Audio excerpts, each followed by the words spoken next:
Hello বন্ধুরা, career space YouTube চ্যানেলে আপনাদের সকলকে স্বাগত জানাই। আশা করি আপনারা সবাই ভালো আছেন।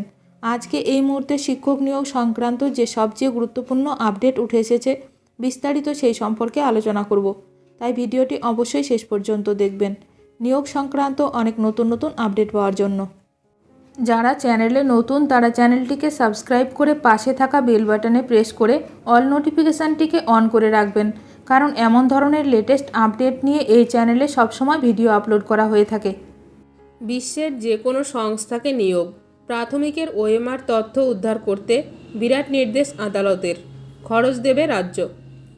প্রাথমিকের শিক্ষক নিয়োগ দুর্নীতি মামলায় নয়া মোড়। প্রাথমিকের ওএমআর তথ্য উদ্ধার করতে দায়িত্ব দিন অন্য সংস্থাকে, কলকাতা হাইকোর্ট বলল সিবিআইকে। শুক্রবার মামলার শুনানিতে বিচারপতি রাজশেখর মান্থা নির্দেশ দিতে গিয়ে বলেন, তদন্তকারী সংস্থা সিবিআই সার্ভারের মূল তথ্য উদ্ধার করতে ব্যর্থ হয়েছে।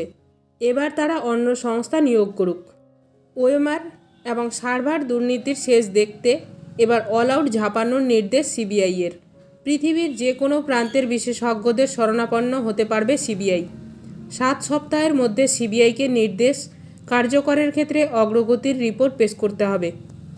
বিচারপতি রাজশেখর মান্থা জানিয়েছেন, ওএমআর তথ্য উদ্ধার করতে প্রয়োজনে দেশের তথ্য প্রযুক্তির সঙ্গে যুক্ত প্রথম সারির সংস্থাগুলির সাহায্য নিক সিবিআই।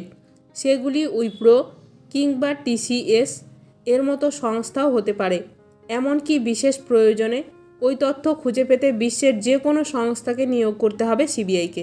বিচারপতির পর্যবেক্ষণ, এই মামলায় ওএমআর শিটের তথ্য খুবই গুরুত্বপূর্ণ, তা উদ্ধার করা জরুরি। আদালত জানায়, তথ্য উদ্ধারের জন্য যে খরচ হবে তা বহন করবে প্রাথমিক শিক্ষা পর্ষদ এবং রাজ্য সরকার। প্রসঙ্গত উল্লেখ্য, গত মঙ্গলবার প্রাথমিকের শিক্ষক নিয়োগে ওএমআর শিট সংক্রান্ত মামলায় সিবিআইয়ের কাছে অরিজিনাল সার্ভার বা হার্ড ডিস্কের তথ্য চেয়েছিল কলকাতা হাইকোর্ট। বিচারপতি রাজশেখর মান্থা নির্দেশ দিয়েছিলেন যে ওএমআর শিট স্ক্যান করে কোথায় কোন হার্ড ডিস্কে রাখা হয়েছিল। শুক্রবার আদালতের কাছে সেই বিষয়ে তথ্য জমা দিতে হবে সিবিআইকে, কিন্তু শুক্রবার সিবিআইয়ের তরফে জানানো হয় তারা ওই তথ্য জমা দিতে পারছে না। এরপরেই এই বড় নির্দেশ দিলেন বিচারপতি। আগামী 6 সপ্তাহ পরে এই মামলার শুনানি। এখন দেখার বিষয় এই নিয়ে কী গুরুত্বপূর্ণ পদক্ষেপ নেয় রাজ্য সরকার। ভিডিওটি ভালো লাগলে অবশ্যই লাইক করবেন। আজকের ভিডিওটি এখানেই শেষ করলাম। নতুন কোনো আপডেট নিয়ে দেখা হবে নেক্সট ভিডিওতে।